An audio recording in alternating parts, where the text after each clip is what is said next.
From the PEP Radio Newsroom, we have this rather disturbing news from Seattle. A suspect arrested after a shooting that killed three people and left at least four others injured at a food festival near Seattle's Space Needle over the weekend is 15 years old, the city's mayor said Monday.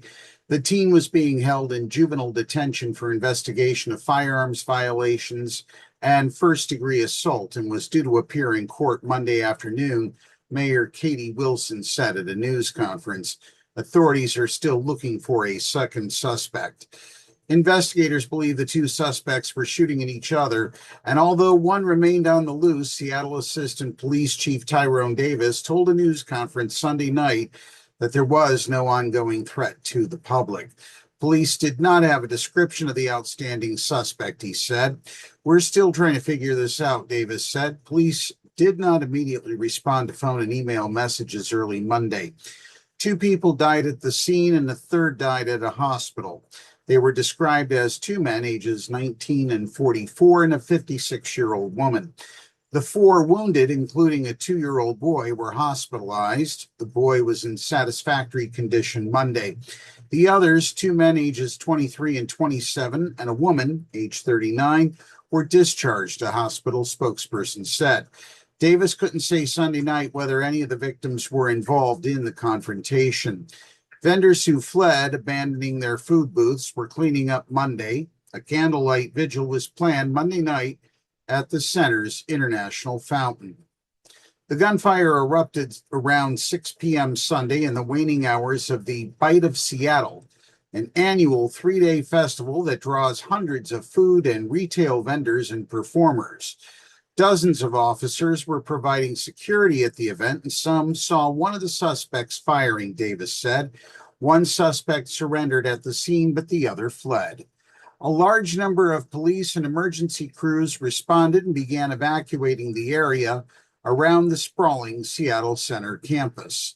Faith Adia Hunter said she and her friends had just gotten food from a crepe vendor when gunfire broke out. We were about to start eating, then heard someone yelling something. Then we saw people start to run, Hunter said, so we took off running too.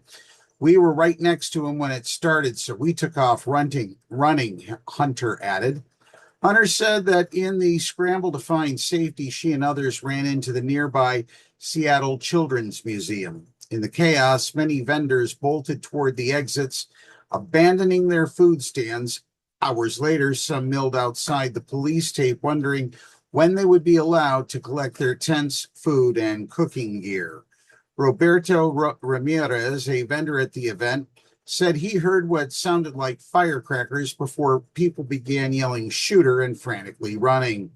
Suddenly, everything was empty, he said. People were freaked out. After the initial panic, new guests continued to arrive, unaware of what had happened, and were told by police to leave, he said. Eston Wakanabo said he and his girlfriend were waiting in line for a photo booth when he was shoved from behind and turned to see a rush of people fleeing. People were hiding, were pushing, people were falling on the ground.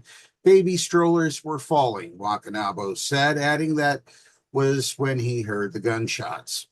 Once I heard a pop, pop, pop, that's when I knew it was a shooter, he said. After he escorted his girlfriend to safety, he returned to the scene to take photos and saw multiple victims on the ground, Wakanobo said. The festival started in 1982 and draws 350,000 attendees annually, according to its website. That's what we know for now from the PEP Radio Newsroom. I'm David Moore.